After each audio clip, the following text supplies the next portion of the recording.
ദൈവനാമത്തിന് മഹത്വം. ആത്മീക രോഗങ്ങൾ ഒരു ക്രിസ്തീയ വിശ്വാസിക്ക്, ഒരു ദൈവഭക്തന് അവൻ ആത്മീകമായി വരുന്ന രോഗങ്ങൾ എന്തെല്ലാമാണെന്നും അതെങ്ങനെയാണ് അത് എങ്ങനെയെന്നും സൗഖ്യമാക്കുന്നവനായ ദൈവം ഒരു വൈദ്യനായി തൻ്റെ ഭക്തനോട് കൂടി ഇരുന്ന് അതിൽ പ്രവർത്തിക്കുന്നുവെന്നും നാം തിരുവചന പ്രകാരം ചിന്തിക്കുന്ന സമയങ്ങളാണ്. കഴിഞ്ഞ 2 ഭാഗങ്ങളിൽ നമ്മൾ ചിന്തിപ്പാനിടയായി തീർന്നു. ഒരു മനുഷ്യൻ്റെ ശരീരത്തിൽ സൗഖ്യമില്ലാതെ വരുന്നത്, അതുപോലെ തന്നെ അവൻ്റെ അസ്ഥികൾ ക്ഷയിക്കുന്നത്, ഇതൊക്കെയും ഓരോ രോഗങ്ങളാണ്. എന്നാൽ ഇവിടെ അടുത്ത ഒരു രോഗത്തെക്കുറിച്ച് ദൈവത്തിൻ്റെ വചനം പറയുന്നത് ഹ്രസ്വദൃഷ്ടി എന്നുള്ളതാണ്. ഹ്രസ്വദൃഷ്ടി, അതിനെ നമ്മൾ ഷോർട്ട് സൈറ്റ് എന്ന് പറഞ്ഞാൽ അതിൻ്റെ അർത്ഥം അത് നമ്മൾ ലോകത്തിൽ അറിയുന്ന അനുഭവത്തിൽ നിന്ന് മറ്റൊരർത്ഥമായി മാറും. അതുകൊണ്ട് തിരുവെഴുത്തിലും പ്രകാരം തിരുവെഴുത്തിലെ വാക്ക് തന്നെ നമുക്ക് ഉപയോഗിക്കാം. അതിന് ആധാരമായി 2 പത്രോസിൻ്റെ ലേഖനം 1-ാം അധ്യായത്തിൻ്റെ 5 മുതലുള്ള വാക്യങ്ങൾ വായിക്കാം.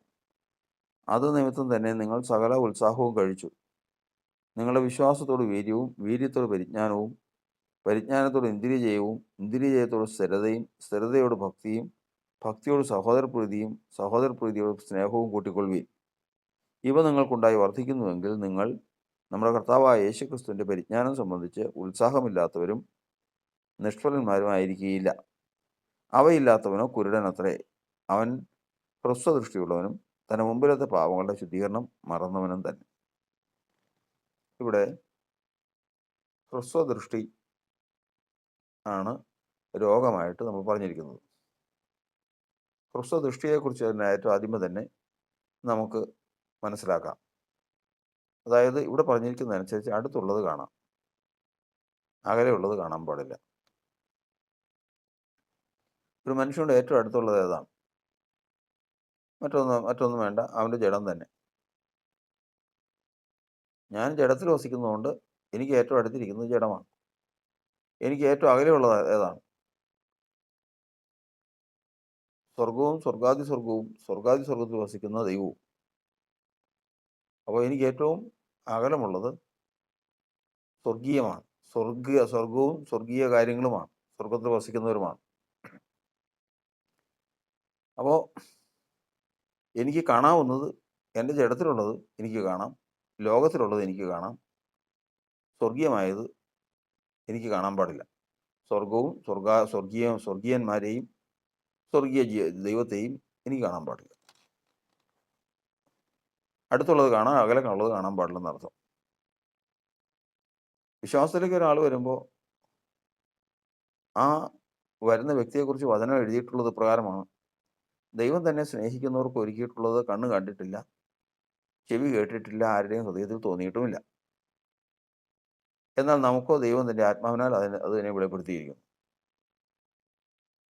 സ്വർഗീയ കാര്യങ്ങളാണ് ദൈവം മനുഷ്യർക്ക് വേണ്ടി ഒരുക്കിയിരിക്കുന്നത്. ദൈവത്തെ സ്നേഹിക്കുന്നവർക്ക് ദൈവം ഒരുക്കിയിട്ടുള്ളത് എന്താണ്? എബ്രായ ലേഖനത്തിൽ നമ്മൾ പഠിക്കുന്നത്, അവൻ അവർക്കായി ഒരു നഗരം ഒരുക്കിയിരിക്കുന്നുവല്ലോ, ഒരു പട്ടണമാണ്. ഈ പട്ടണമാണ് സ്വർഗീയ യെരൂശലേം. അതിലാണ് സിയോൻ പർവ്വതം. ആ പർവ്വതത്തിലാണ് നമ്മുടെ കർത്താവ് വസിക്കുന്നത്. നമുക്ക് ഏറ്റവും ഭൗതികമായിട്ട് നോക്കുമ്പോൾ ഏറ്റവും അകലെയായിരിക്കുന്നതാണത്. വിശ്വാസത്തിലേക്ക് വരുമ്പോൾ ഈ പട്ടണത്തെയും ഈ നന്മയെയും ദൈവം നമുക്ക് കാണിച്ചു തന്നിട്ടുണ്ട്. നമ്മൾ കണ്ടിട്ടില്ലെങ്കിലും നമ്മുടെ പ്രാണനെങ്കിലും കണ്ടിട്ടുണ്ട്. അപ്പോൾ വിശ്വാസത്തിൽ വന്നപ്പോൾ അതൊക്കെ കാണാമായിരുന്നു. എന്നാൽ ഇന്ന് കാണാൻ പാടില്ല. ഇന്ന് കാണാം, ഭൗതികമായതും ജഡികമായതും എന്നോട് അടുത്തിരിക്കുന്നതായ ജഡത്തിൻ്റെ കാര്യങ്ങളും കാണാം. അകലെയുള്ള ഈ കാര്യങ്ങളൊന്നും, സ്വർഗീയമായ കാര്യങ്ങളൊന്നും എനിക്ക് കാണാനും പാടില്ല. എന്തുകൊണ്ടാണ് അത് വരുന്നത്? അതിന് അവിടെ തന്നെ നമ്മൾ വചനത്തിൽ വായിച്ചു. അതായത് ഒരാളെ കർത്താവ് വിശ്വാസത്തിലേക്ക് വിളിച്ചു കഴിഞ്ഞാൽ അവൻ വളർന്നുകൊണ്ടിരിക്കണം. അവൻ വളർച്ച പ്രാപിച്ച് ദൈവത്തിൻ്റെ അടുക്കൽ എത്തുന്ന ഒരു സമയം വരും. അത്രമാത്രം അവർ തമ്മിലുള്ള ഒരു ബന്ധത്തിലേക്ക് വരും. ഇതിന് ഉള്ള വഴികളാണ്, പടികളായിട്ടാണ്. നിങ്ങൾ വിശ്വാസത്തിലേക്ക് കർത്താവ് വിളിച്ചാൽ വിശ്വാസത്തോട് വീര്യം കൂട്ടണം. വീര്യം എന്ന് പറഞ്ഞാൽ വിശ്വാസത്തിൻ്റെ പ്രവൃത്തി നിങ്ങൾ ചെയ്യണം. നിങ്ങൾ എന്ത് വിശ്വസിച്ചുവോ ആ വിശ്വാസത്തിൻ്റെ പ്രവൃത്തി ചെയ്തിരിക്കണം. വിശ്വാസത്തോട് വീര്യവും വീര്യത്തോട് പരിജ്ഞാനവും.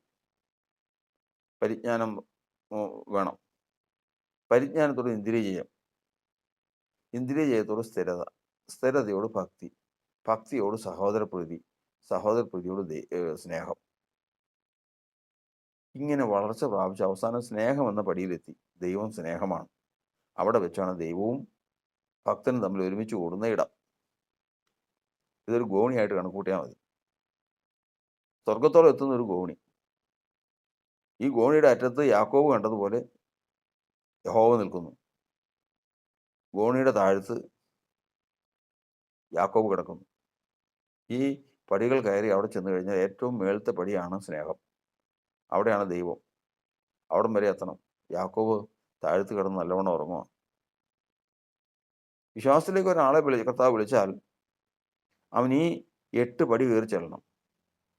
വിശ്വാസം, വീര്യം, പരിജ്ഞാനം, ഇന്ദ്രിയജയം, സ്ഥിരത, ഭക്തി, സഹോദരപ്രീതി. 7ാമത്തെ പടിയാണ്. 7 പടി കഴിഞ്ഞ് 8ാമത്തെ പടിയിലേക്ക് കടന്നാൽ സ്നേഹം ദൈവം തന്നെയാണ്. ദൈവവുമായിട്ട് അവൻ ഒരുമിച്ച് കഴിഞ്ഞു. ഇതാണ് മനുഷ്യനെ ലക്ഷ്യമാക്കേണ്ടത്. അപ്പോൾ വിശ്വാസത്തിൽ ആരംഭിക്കുമ്പോഴേ തന്നെ അവൻ ലക്ഷ്യമാക്കേണ്ടത് ഏറ്റവും അറ്റത്തെ പടിയാണ്. ഏത്? 8ാമത്തെ പടിയായ സ്നേഹം എന്ന ദൈവം തന്നെയാണ്.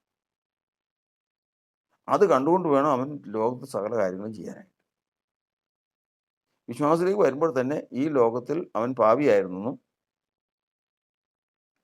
ആ പാപം കർത്താവ് കൃപയാൽ ക്ഷമിച്ച് പാപത്തെ കഴുകിക്കളഞ്ഞ് തന്നെ രക്ഷയിലേക്ക് വിളിച്ചെന്നും ഇനി കർത്താവിൻ്റെ അടുക്കൽ എത്തണം, അതാണ് എൻ്റെ ഉത്തരവാദിത്വമെന്നും വിശ്വസിച്ച് കർത്താവിനെ വിശ്വാസത്താൽ കണ്ടുകൊണ്ട് ഈ പടികൾ ഓരോന്ന് കയറി കയറി കയറി കയറി അപ്പോസ്തലനായ പൗലോസ് പറഞ്ഞ പോലെ ഞാൻ എൻ്റെ വിശ്വാസം കാത്തു ഓട്ടം തികച്ചു എന്ന് വചനത്തിൽ എഴുതിയിരിക്കുന്ന പോലെ അവിടെ ചെല്ലാൻ വേണ്ടി ദൈവം നോക്കിയിരിക്കുക. എന്നാൽ ഈ വളർച്ച ഇല്ലാത്തവൻ ഈ ലക്ഷ്യം തെറ്റിപ്പോയി. അതായത് ഈ ഗോണിയുടെ അങ്ങേയറ്റത്തെ പടിയാണ് സ്നേഹം. ആ കാഴ്ചപ്പാട് തെറ്റി പുറകിലേക്കൊക്കെ ഒന്ന് നോക്കി ഈ ലോകത്ത് നിന്ന് പാപലോകത്ത് നിന്ന് താൻ വിട്ടുപോകുന്നതാണെന്നുള്ള ചിന്തയൊക്കെ വിട്ടതോടുകൂടി അവനെ കാഴ്ചപ്പാടില്ലാതെ വന്നു. അപ്പോൾ അവനെ തന്നെ കാണുന്നു, അവൻ ലോകത്തെ കാണുന്നു, എല്ലാം കാണാം. പക്ഷേ സ്വർഗീയവും സ്വർഗസ്ഥനായ ദൈവത്തെയും അവൻ കാണുന്നില്ല. കാരണം അവൻ്റെ ഹ്രസ്വദൃഷ്ടിയായിപ്പോയി, ദീർഘദൃഷ്ടിയില്ല.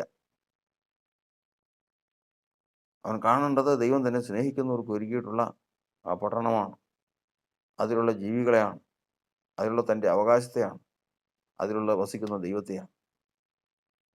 ആ കാഴ്ച കണ്ടുകൊണ്ട് പിൻപിലുള്ളതിനെ മറന്ന് ആ പരമവെള്ളിയുടെ രാഗിലേക്ക് കയറി അവിടെ എത്തുവാൻ വേണ്ടി കർത്താവ് വിളിച്ചതാണ്. പക്ഷെ എന്നാൽ അവൻ അതിന് പോയില്ല. വീഴ്ച വന്നു, ദർശനം മാറിപ്പോയി, കാഴ്ചപ്പാട് മാറിപ്പോയി. അതോടുകൂടി തൻ്റെ ജീവിതവും തെറ്റി. അവിടെ നിന്ന് അവന് മാറ്റം വരികയാണ്.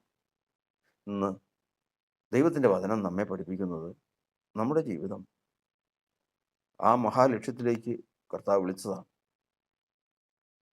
നമുക്ക് വേണ്ടത് ദീർഘദൃഷ്ടിയാണ്. അടുത്തുള്ളതിനെ നമ്മൾ ഗണ്യമാക്കുന്നില്ല, പിൻപിലുള്ളതിനെ നമ്മൾ ഗണ്യമാക്കുന്നില്ല. പിന്നെയോ ഏറ്റവും അകലെയുള്ളത് സ്വർഗത്തിലല്ല, സ്വർഗാദി സ്വർഗത്തിലുള്ളതും ആ സ്വർഗാദി സ്വർഗത്തിൽ വസിക്കുന്നതും അവിടെയുള്ള അവകാശവും തന്നെ ലക്ഷ്യമാക്കി യാത്ര ചെയ്യുമ്പോൾ അവൻ്റെ ഹ്രസ്വ ദൃഷ്ടിയൊക്കെ അങ്ങ് മാറും. അവൻ വളർച്ചയുടെ ഓരോ പടിയും കടന്നുകൊണ്ടിരിക്കും, ഓരോ ഘട്ടവും കടന്നുകൊണ്ടിരിക്കും. ഒടുവിൽ അവൻ ഏറ്റവും അവസാനത്തെ പടിയായ സ്നേഹത്തിൽ ചെന്നെത്തും. അത് തന്നെയാണ് ദൈവം.